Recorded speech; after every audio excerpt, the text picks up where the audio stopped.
multiples of 5? 5, 10, 15, 20, 25, 30, 35, 40, 45, 50. Teka lang, stop. Hanggang saan ba matatapos? Pag 25, third. Ano kaya yun? Pag ganun class, pwede nang bilangin. Actually, you can count. Kaso nga lang, may formula naman tayo para doon. Yung pa rin A sub N. Di ba yung A sub N last term to? Pwede natin makuha. So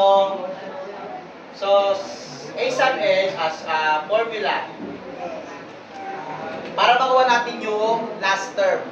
So A sub N is equal to A sub 1 plus N minus 1 multiplied by D. What is our first term? 5. What is our N? Ilan lahat? 25. Paano nyo nalaman na 25? Nakalagay na.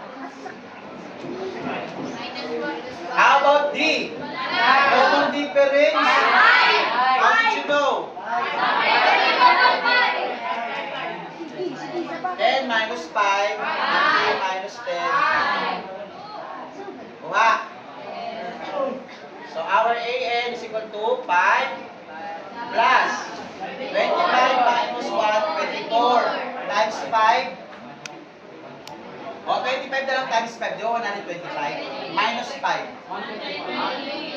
100 plus 5. Oh? Tama ba? 24 times 5 is 120.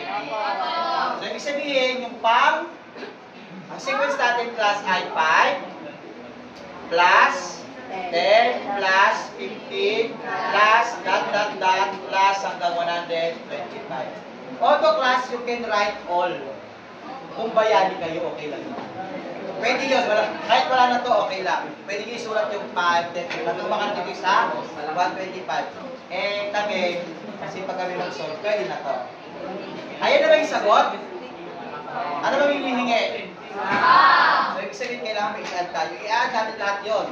Pwede nyo rin gawin, i-add nyo lahat. Wala namang problema yun. Okay, so meron tayong formula para sa sum. The formula is S sub N is equal to N over 2 times, times A sub 1 plus A sub N. Kaya siguro natin A sub N kasi kailangan natin siya. Okay, what is our N? 25 over 2. What is our A sub 1 first term? 5. What is our AN?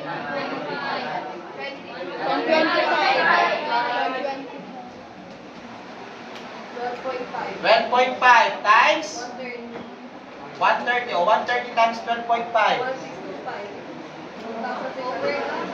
Ilan? 1,000? Check nyo nga, pakicheck nung iba. 1,625. O yung nakalagay dito is 25 na kasi ang pinlas natin, 25 terms.